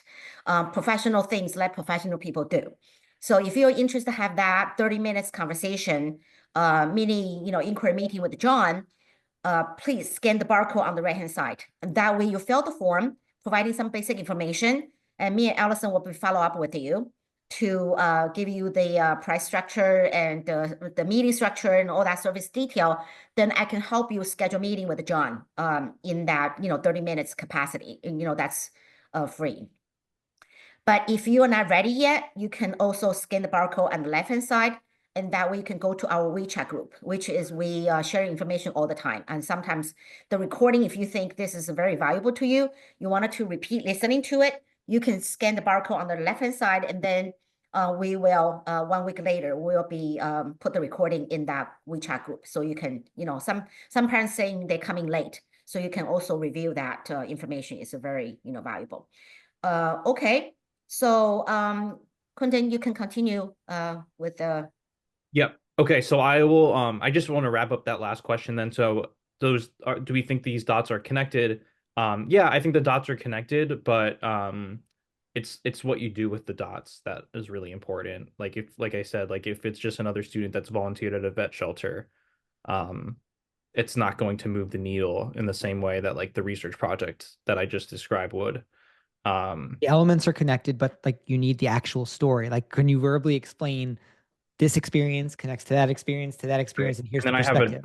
Exactly. And I have another student too talking about like that dot, like she's interested in computer science. Like I think she's in a coding club. She's not applying as a computer science major, but it's more animal science. But if she were to, it'd be probably technology plus animal science.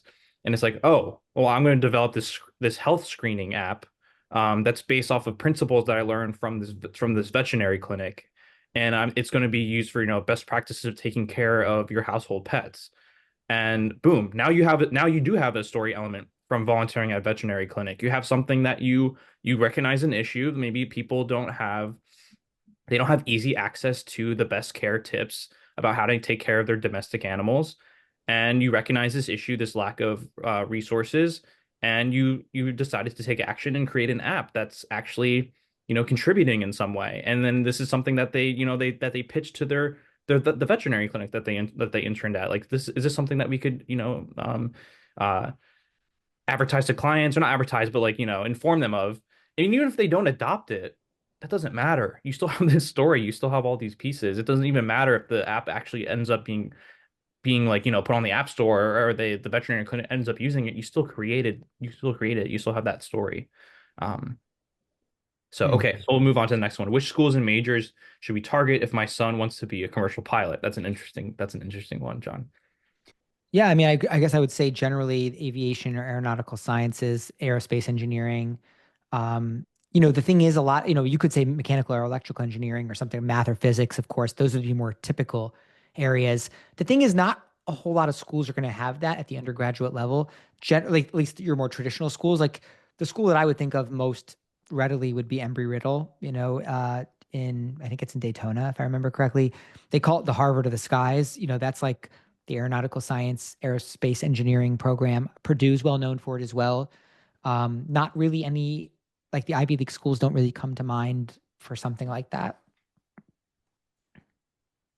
Okay. How do you show / demonstrate localized stories from the CV? I think that's like kind of what we were talking about all along. I think I just had given 2 examples basically of how to make a localized story. It's kind of just like it really does it helps meeting with us, because I feel like that's where a lot of the ideas would come from. Sometimes we often start with, if you have no idea where to start, look at localized articles, look at what are the local issues going on in your community that are related to your academic area. It takes a little bit of effort. It takes time too. It's kind of also like a little bit of an entrepreneur. There's like a little bit of entrepreneurial spirit that has to come from the student, like a little bit of self-drive, because it's like they have to have this interest in helping solve this issue as well. So I would say start with articles going on in your local community of local issues. That's a good Let me start. just share my screen, Quenton. Like, this is one of the students I think we were talking about earlier. One second here. So this is one of our clients from a couple of years ago. You can see this is an article that we found while we were working with him. County approves limits for expansion of solar farms in ag reserve, right? So this is an article where the opposition is disappointed, that the potential for the land has been changed based on a zoning amendment. And so we sat down and we asked, are there any questions that we could ask about this? And so we drafted a research question. This young man went out, interviewed people, interviewed the farmers, interviewed the solar farm people, all of that. Comes back, writes this article. Opinion: solar measure is a chance for the younger generation to shape the future. County council can fix a plan that was too restrictive. And you can see Samuel, who's at Stanford now, he says, hey, as a young person and representative on the Maryland Youth Advisory Council, I realized that we needed to change. And so here's what I think. And he actually had a great idea at the bottom. You can see he did this whole investigation into soil classification and came to some conclusion that basically you could get some similar yield from a significantly smaller portion of the soil. And as I always tell the students and families about this, is like, I think it was a great idea, but nobody cared, right? Like the county council didn't change their mind, but that didn't matter, because he already had investigated, asked question, interviewed, shared an opinion. And that's what Stanford wanted to see. They didn't necessarily need to know whether the 6 people on the county council agreed with this young man. So I think so many students and parents, honestly, are stopped by the idea that, like, how could my kid or how could I make an impact? And the answer is, you don't need to make an impact. You need to try to make an impact, right? And then see what happens. Yep. Do we want to move on to the next question?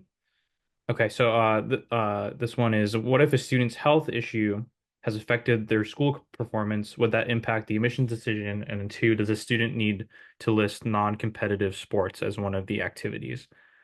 Do you want to? Health thing, I'll just note basically that, of course, if you've dealt with significant health issues, it can be a mitigating factor. It should be identified by the college counselor, as opposed to, like, you can identify it yourself, but you want it also by someone else, like the college counselor, in their letter.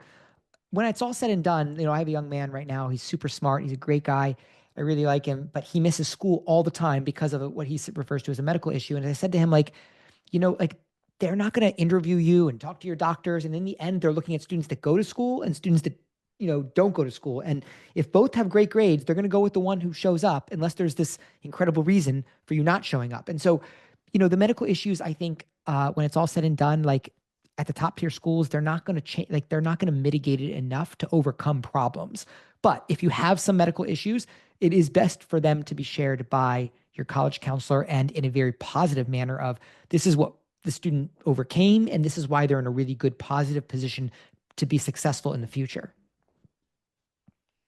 What was the second part? I forgot what that part. Oh, the other one was, does the student need to list non-competitive sport as one of the activities? I wouldn't list it unless, like, you had to fill a spot, because it probably wouldn't have any impact unless it's like a really important, there's some story aspect to it. I wouldn't list it.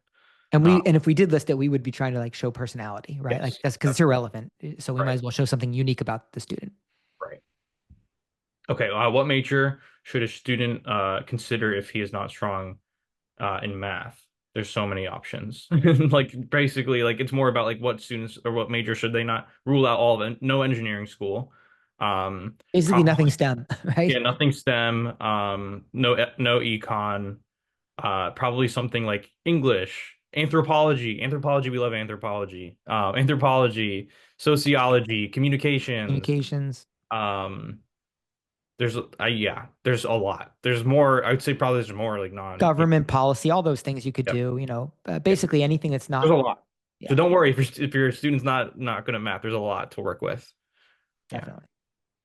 Are honor societies helpful as extracurriculars for college applications? I can answer this quickly. I would say no, unless you add context to them, because everyone's going to have like the National Honor Society. Unless it's like you did something special within the National Honor Society. There was some sort of crazy fundraiser. There was some sort of, big event that you put on, some sort of thing that you actually contribute to the school in some way. Then yes, it's helpful, but alone, no, it doesn't have any impact, I would say. That said, some of the lower schools, Ivy League 100% right, but some of the lower schools sometimes have some merit scholarships for those honor societies, but those aren't generally the schools that the students that we're working with are applying to. Right. But objective achievement, I know they didn't ask about objective achievement. When I say objective achievement, competitions do have a big impact. So getting high placements in competitions have a significant impact on the application. I want to apply to Yale with fine arts as my first major and economics as my second major. If my art portfolio doesn't pass the portfolio review by the Yale professor, do I still have a chance to get admitted by the second major? Not really. It's like if you put yourself out there as an artist and the art faculty says, we don't really want you, that's going to be not a good position to be in to say like, oh, well, look, she's just a great economics student. I would say you want to be confident in putting yourself out there beforehand. If that's not your calling card, then don't put it out there. Yeah, and we also have people that through IvyCompass that can assess that as well to see if like the quality of the portfolio. Now you could, just to be clear, like you could also put yourself out there as an artist who's not applying as an art major, right? Like you could show your work and like that could be a nice aspect of the app, but it's not going to be as impactful because you're not applying as an art major. Yep, definitely. Will test optional be a disadvantage for Cornell? Carl, how about Stanford? I do have multiple examples of students admitted this year optionally to Cornell, the food science student, the food health safety with the stop motion. I would say like, I prefer a test, right? Like I prefer an SAT. I think it makes it a lot easier, gives you way more options, but we certainly have a lot of examples of students that have been successful applying test optionally. I say this sounds terrible when I say it out loud, but I do believe that for Asian students, it's still a lot harder to apply optionally. And that's because so many of the Asian students have such high scores that like, then you get one that's applying optionally and it's just hard to make that decision where in other ethnicity groups, you get more optional students with lower scores. So it's easier just to say yes to one of the other optional students. So, but yeah, you can be successful. Stanford, I would say no. Yeah. Okay. And also there's just been a general trend, I think schools, not being test optional after COVID. Some of them are going back to test. You have to take a test. Agreed. Want to apply engineering, but want to show love of history to stand out. How do I show my love of history? History of engineering. Yeah. Pick something, right? Yeah. Like, we could find something that you find, like if you love cars, like, then like, let's start at the beginning and let's investigate it. And, and how did, where were the big jumps in production and how does that impact where we are today? Like, yeah, you could totally make that story work. That would be, in my opinion, a passion story. Like, you got to like show that you love this and there's a lot of different angles that you've investigated something specific through. And I think that would help you stand out a lot in the engineering college side. Yeah. Yeah, that makes a lot of sense. Okay, so my son has done a lot of CS related extracurricular activities and interdisciplinary research. He wants to apply AI to solve some science issues, and therefore, is it better to apply to CS or undersided major? That message, that question right there, and this sounds bad, Jeff, when I say this, don't take any offense to it, but it gives me anxiety when I read it because it's like, this is exactly like a position that you can really be, it's like, it's a tough spot to be in. Like, I want to apply AI. Okay. That's super popular, right? To solve some science issues, super broad, right? And then we're wondering, should we apply CS, which would be super challenging, or undecided, which if you put down something related to applying AI to science issues would be very obviously CS, and you put down undecided, it almost looks misrepresentative.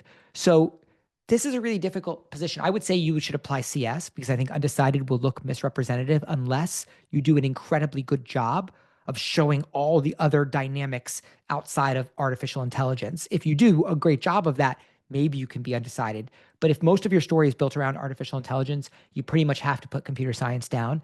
And then you're going to be in a really challenging group. I'm not saying you can't be successful, but that's where you really need to push the creative box, when it comes to essays and such. Yeah. Yeah, that's kind of related to the student that I was just working on that got into Stanford. He had AI part of his story, but it's like he was applying AI in education. He's making an education related app to help boost the ability of people to learn. So AI is like a tool, yes. something he's using, right, to enhance a perspective on how to educate people, Yes. And then there's also like another student I think we just started working with. They're interested in material science and civil engineering, and also have a little bit of computer science. It's like, okay, but then let's apply something like computer science to a local issue, like about like developing green technology that, like, I think it was really like you touch a surface and it generates energy and it stores that energy in some way. So it's like, it's all about the broad part of that question is, that's the alarming part, I would say. So you just have to find something particular to apply it to. Yeah. That's the important part. That's what we would do, get specific real fast. We have a hand raised. We can answer that question. If Michael T is able to unmute him. Yeah, I'm unmute Michael. Michael, you can actually speak now to ask questions directly. Hi, this is for my son. Yeah, he's away, so I can ask that question for him. Okay.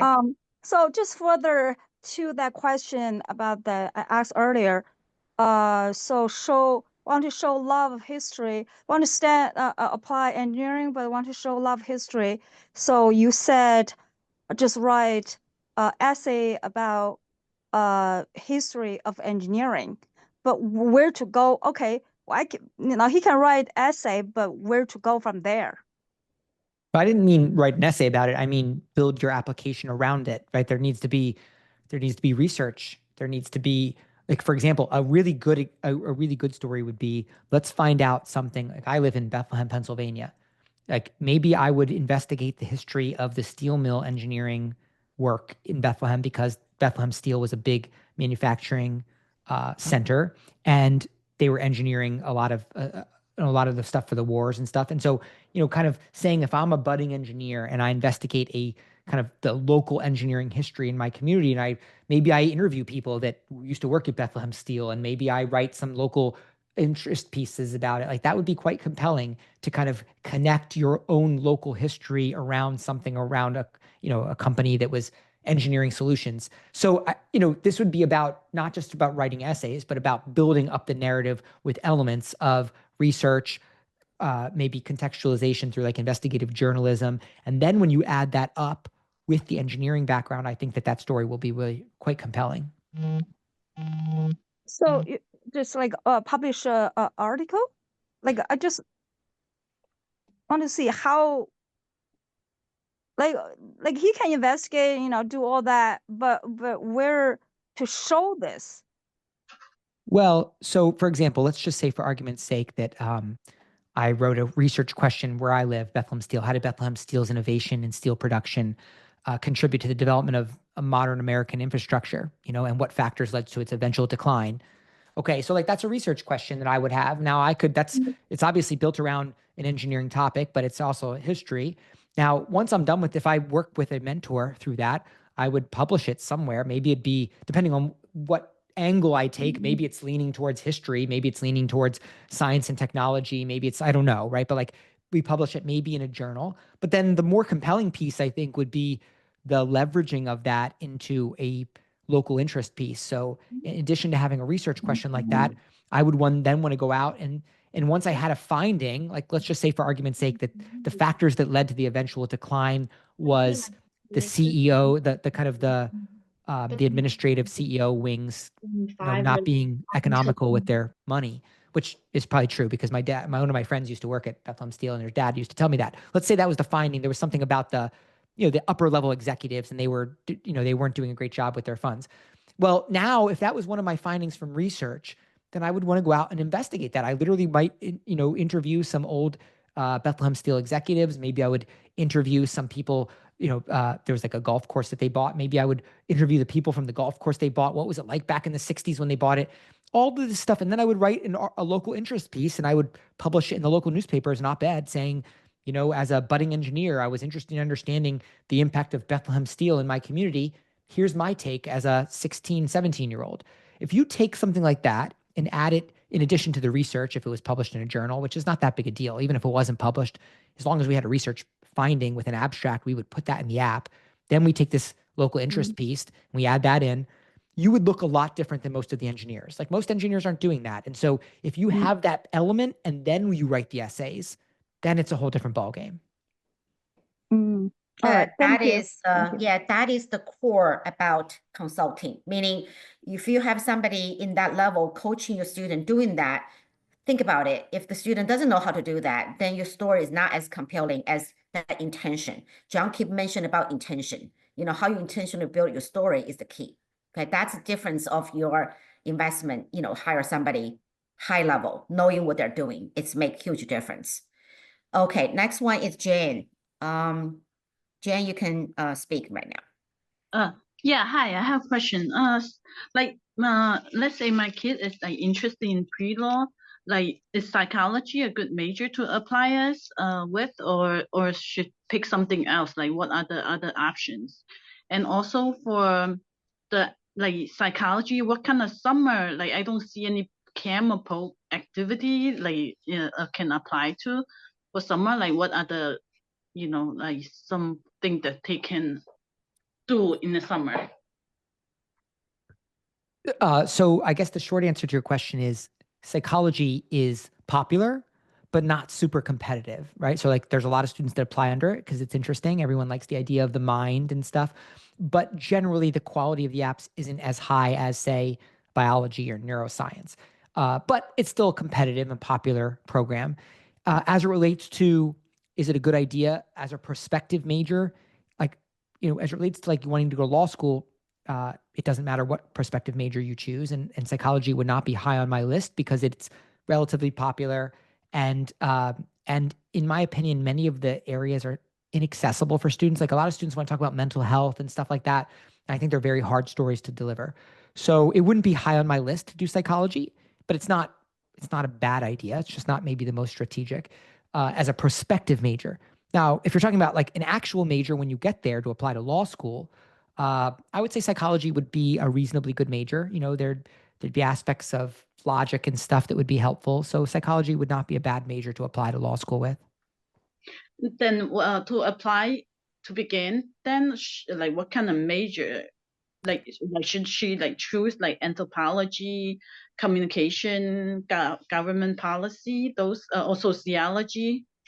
I mean, all of those would be better, in my opinion, than psychology, and mostly because if a student said to me, John, I am obsessed with psychology. Let me tell you about the psychologists I've read about. Let me tell you about the theory. I'd say, okay, that's fine. But most students aren't really that into it. It's it sounds kind of interesting.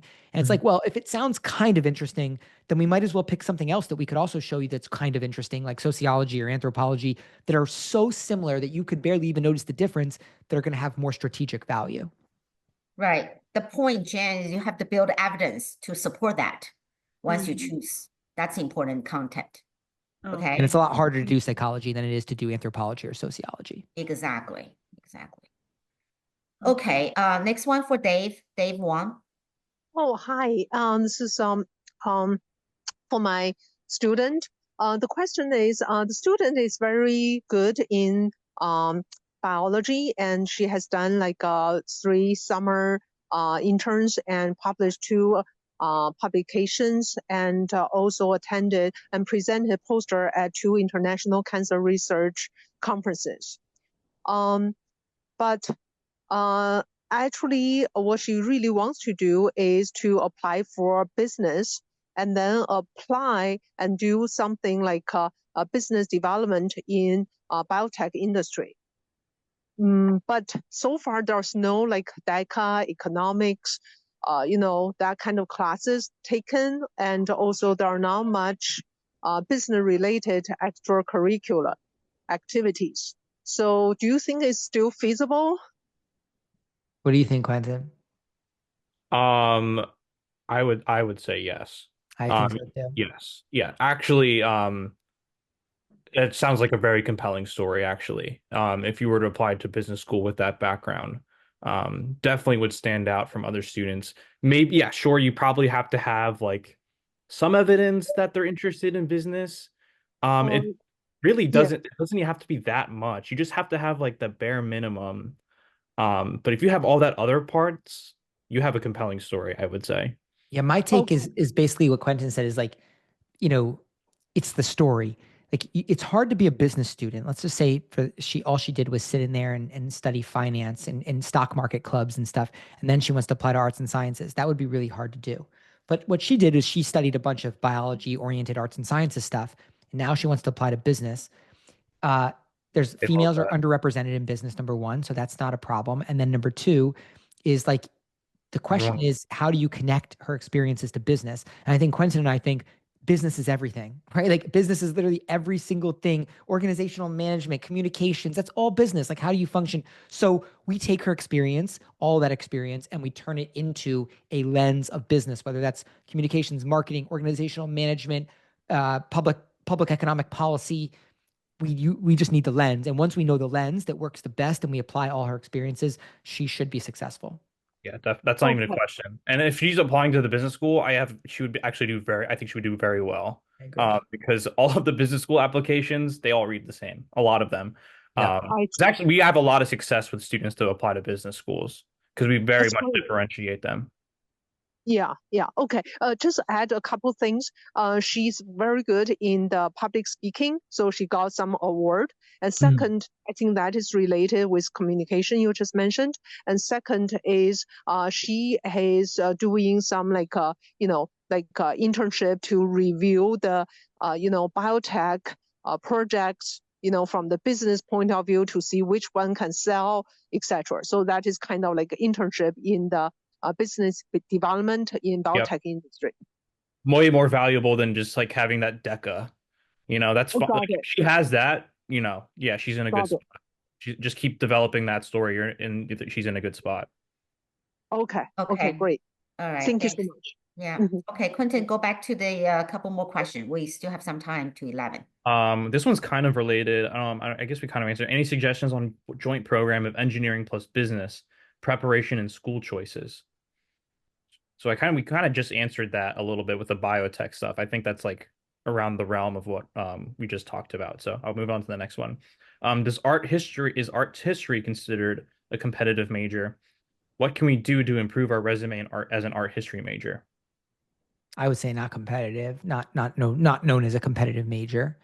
Again, like art history, like this is all about, there's a right or wrong answer how to build evidence. I would start with what the student has done, right? Like show me the artwork that you've done, show me the artworks that you love, show me like where we begin there. And then we start to ask questions about it, right? Like what questions can we ask about it? And from there, we start to figure out what the niche is, right? Maybe it's going to be a certain area, a certain time period of art history. Maybe it's going to be geographic. Maybe it's going to be something connecting your localized something compared to, another culture. I don't know. But the point is like, we need to start with a question, and that starts with prior experiences. In regards to like what you could do, there's a million things you could do with art history. You could interview people at a local museum. You could write articles about it. There's a million things you could do, but the most powerful things you can do are building off of prior experiences. So I think, Quenton and I would interview the student, find out, what their artistic background is, what their historical background is there synergy between those two things? Can we connect it locally? And can we ask some questions about it? And that's where our jump off point would be.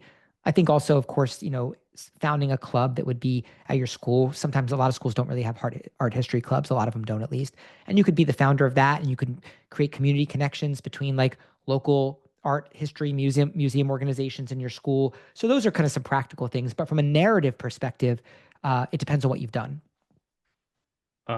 Okay, cool. And then we have the next question. I think I can take on this one. Which summer activity is more attractive to missions officers, volunteering in underdeveloped country or a prestigious leadership camp in the US? This one I think like really points out the I think this is like the stereotypical parent mindset that all the parents come to us with these types of questions. And I would say neither, honestly. I would say like they probably, because they are all the parents are like, what summer program do I put my student in? And they're always like, oh, they're always worried about like the Yale and all of these like really prestigious summer camps. I would say like they don't move the needle all that much compared to like, I would say like go to your local university and take an anthropology course. Take a course in your major, sociology, whatever major that you're thinking of applying to. That just demonstrates more actual interest in that area than going to a prestigious college university summer program. I'd rather you interview people, right? Like, I don't care who. Interview local people. Go into your local community. That as well. Like, so if you were to choose a summer program, I would not choose the prestigious college summer programs. There's nothing wrong with them. It's just not like nothing wrong with them. It's just to us, it's like it's not moving the needle as substantially as those other things. You could utilize your time better. And same, volunteering underserved country. Yeah, local.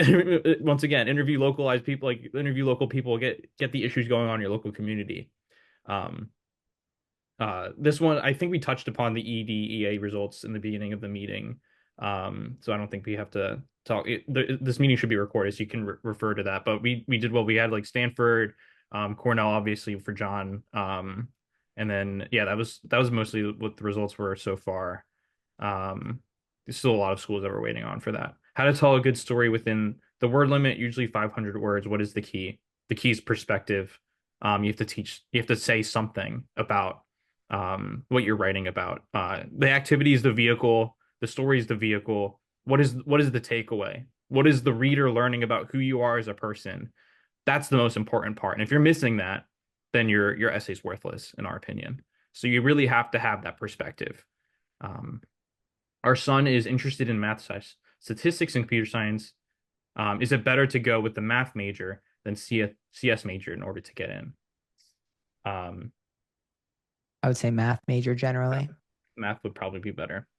Yeah, and just on the results, people were wondering like the actual. So far, I've had of students that we've worked with. There's been, I think, how many is that? 23 decisions have come out, and so I've had 13 offers at the moment. 3 to Stanford, 8 to Cornell, one was arts and sciences, 2 was Dyson, 1 was ILR, 2 to engineering, 2 to Cal's, and then 1 to NYU and 1 to Wake Forest, which were both ED. I had 3 deferrals, 2 were Harvard, 1 was Cornell Cal's, and then I had 4 refusals. I would say in those situations, 1 was Princeton, 2 were Brown, and 1 was Cornell. And so, I would say about the refusals, like Princeton's a tough spot. I thought that student was very deserving, but in the end, I think that he will end up getting into a lot of very good schools that are at the same level. I wouldn't be surprised if he got into Harvard or Stanford or those places RD, but sometimes you're just surprised by decisions. I think that in that situation, probably school group had a big impact. You're dealing with a top tier high school that sent other students, some really good applicants to Princeton as well. And so I think that's part of it. Brown, Quenton, you and I have talked about Brown a lot, but because of this video portfolio, it's a wild card. And, when it comes to the video portfolio, what I always say to students is like, if I feel like a student's is reaching a little bit, then sometimes I say, let's go with Brown, because at least there's this video portfolio. And sometimes there's a shot that you can connect with the reader or the viewer of that video portfolio. But it's also a wild card in that, like, it changes the dynamic. What's that, Quenton? UChicago is actually, I think I would recommend over Brown if a student's trying to like overreach. UChicago, we've had crazy. I would take that all day. Yeah. But those students wanted Brown over UChicago. They'll apply UChicago 82, right? Because that's what happens. UChicago is one of those schools where like we've had like big surprises by like the quality of the academic level of the student of getting in. Because they have that they have basically another personal statement. I'll say personal statement quotations, but requires the creativity for personal statement. They give you really, really wacky, weird prompts, and they expect you to write a lot about them in a compelling, interesting, out of the box way. And I carries a lot of weight, more weight than I think I was even expecting when I started working on the UChicago applicants. Yeah, no, 100% agreed. And that's probably where those students will go. But in this situation with the Brown, I would say I don't feel as confident with the Brown video portfolio as the essays used with Chicago. Essays for us, it's like easier for us to like, we can read an essay, we know that's a good essay. Video portfolio, it's like, it's still like new, it's very up in the air, and sometimes we can't be on camera, right? Yeah, we exactly, we can't be on camera. And it's really difficult to tell like what exactly the schools are looking for. We've had like students that have done like DIY, like literally like on their iPhone, you know, vertical, like, just taking videos of their family, but the story was compelling, versus someone who's made like super produced, you know, really well edited, you know, didn't turn out well. So it's hard. Yeah. But overall, I would say so far, I mean, we've only basically the main schools that have come out, Stanford and Cornell, and then we've had a few other small schools, and Harvard, and Brown. I guess those are the 4 big schools. But we've had some, I think, fantastic results so far. And I would expect that many of our students are going to do really well in the coming days as Duke comes out on the 16th and some other big schools come in. Yep. Okay. And then this one is about PE. PE, they don't care about. That won't have any effect in the admissions. Does it look bad to have PE for all 4 years of the transcript? That's not an issue. I have a question about my summer internship. Should my child stay with his last year's program or explore a new institute? I don't know. I need more context for that one. I don't know what like his current internship entails. If there's like something else that he can build upon, yes. Gut tells me new, but your point right on point. Like if you can build on something, then go with that. But if not, then go with something new. Yeah. Our town's conservation commission needs to get some forest study done, measure type trees and health condition, and maybe animal tracks and population. Does it sound like a good project for a 9th grader? Absolutely, yes. I worry about the scale of the work needed. How can a high school student get some measurable outcome? That's where we would connect them to a research mentor. No, like there's not an expectation, I think, for a 9th grader to know how to conduct research at that level, nor would I even know. So we basically would connect them to an environmental science professor to serve as a mentor and how to facilitate that research. But the premise that you presented sounds very interesting. So I actually do, as long as, you know, as it makes sense given the context of their story, I would say, yes, this is a compelling local issue to investigate further. I agree. The measurable outcome is basically some finding. It doesn't have to be a finding that actually is right, you know, like, but it's a finding. So maybe they go out, they measure tree types, and they find out that, you know, there's a certain type of tree growing in this forest, and it has some impact on the, you know, I don't know, the butterfly species or something, right? Like writes a local article about it, you know, and again, like maybe half of the people disagree with you. It doesn't really matter. It's just that you got to go out, you have to take progressive steps, investigate, develop a perspective, and share that perspective. And we don't have to worry about quote unquote measurable outcomes as much as you would imagine. What we need is demonstrable outcomes. I need evidence, like a link or a video or a picture of you, so that we can say this happened. But as it relates to measurability, you know, we don't expect that the students are actually making some significant impact. Some of them do.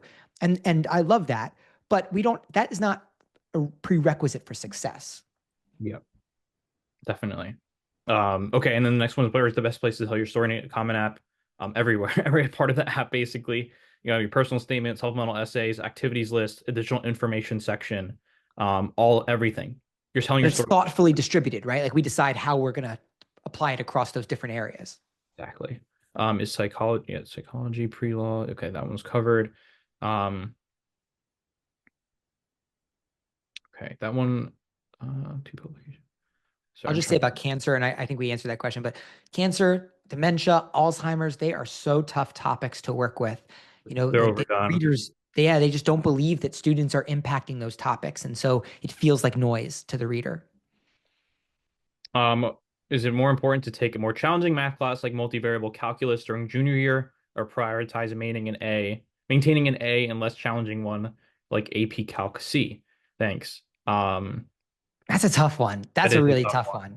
I don't know. Cause I mean, I love the idea of multivariable calculus as a junior. I think that's incredibly compelling for anybody, but also for, you know, students going to STEM areas. But, you know, there's a lot of evidence to suggest that any B on a transcript in math, if you're going to engineering or something, will be the end of the conversation. So, you know, I would say push it as far as you can. prioritizing. Yeah, it also kind of depends on like the context of their class.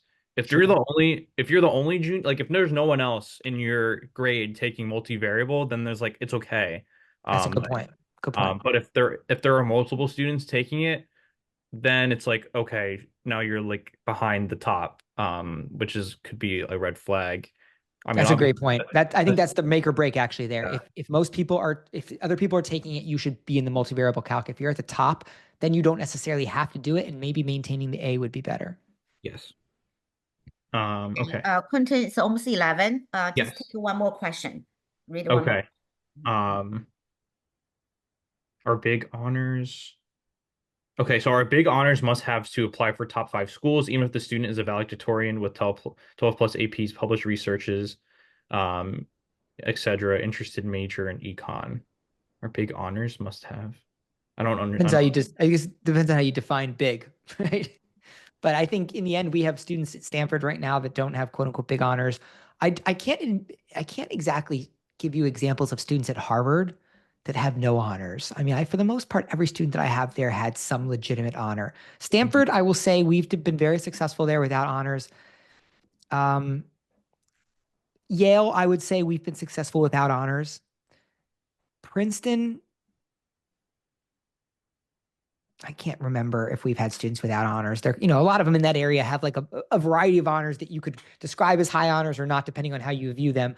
But I would say Yale, Stanford come out in my mind as schools that we've had success without many honors. Harvard, Princeton, and MIT, and very specifically MIT and Harvard stand out as schools that don't really work without some level of honors. And then really quick, because I see this question too a couple of times, is data science a better major to get into computer science? Yes. It's how you apply it. It's the most important. But yes, I would say data science over computer science. I've had students pivot from computer science to data science after they met with us. Okay. What time is it? Yeah, it's 11 o'clock. I know there's some question was not answered, and thank you very much to list those questions there. You can see John and Quenton obviously share a lot of 干货, Chinese call 干货. They share a lot of inside their brain, like pouring out. That's how they work behind the scene. That's actually their work with your student. So it's almost like a professional team. If your student have the drive and also have that goal for themselves, you can see how the young mind being stimulated. That's how the mind is being stimulated. That's why you have those consultants. If you hire a good one, they're able to really challenge your child to become better, to become a more mature person, to think more deeply, to think more different angle, to learn how to utilize the resource to help themselves to become a more competitive person. So if you have a question we'll not answer tonight, you can either call in us to answer the question continually for the IvyCompass team, or you can schedule a inquiry meeting with John to see how John is going to helping your child. Okay, definitely beneficial. Okay, definitely beneficial. So like I said one more time, if you want to schedule that, fill that form or scan the barcode on the right-hand side to schedule an appointment. We can do that. Me and Allison will be able to do that, but we're going to talk to you about John's and Quenton's service first to make sure you're understanding what's the service structure and the price in order to have that inquiry meeting with John, okay? Because John's time is very, very valuable, very valuable. And also the left-hand side, if you're not ready yet, you just want to continue watch and also learn, going to our IvyCompass WeChat group on the left-hand side. And again, thank you very much, John. And I think it's very, very beneficial and helpful each time. Anybody missing this conversation, it's missing a lot, missing $1 million. I can say missing a lot. So, continue with us. And, we're very, fortunate to have John, someone in the market, in the industry, are ranked, top notch, know what they're doing, working very hard and care about our student. And also same thing, Quenton working in the team, you can see they're working really well together. So learn the new way. Okay, John starting 2024 October, we kind of adjusting a little bit the business model. We just a little bit about how we're serving our client. And so, how we best serving our clients. So, call us, learn more, and continue watching us. And we are going to have a more presentation on John and Quenton in 2025, so they can share more information on how they do this, how they make impact for your child's education and also future to the college road, okay, journey. Can I just add all real quick, Sophia? If for some reason, as it relates to some of the families, if they're looking for an initial understanding of what that story could look like, if the students are younger, we do have the Blueprint product that was created. I created the Blueprint basically to train counselors. Quenton and I were training counselors with the Blueprint, and we realized that the Blueprint is actually a great tool for students to understand pathways of what their story could look like. It's not necessarily the story, but what their story could look like based on prospective major, based on their personal qualities.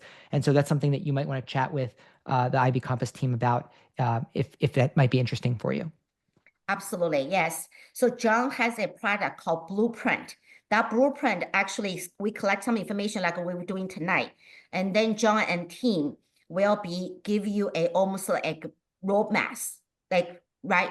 The roadmap of telling you for your student, either 9th grade, 10th grade, and 11th grade, without our help, how you're going to structure your kids' application process. So that's for minimum price.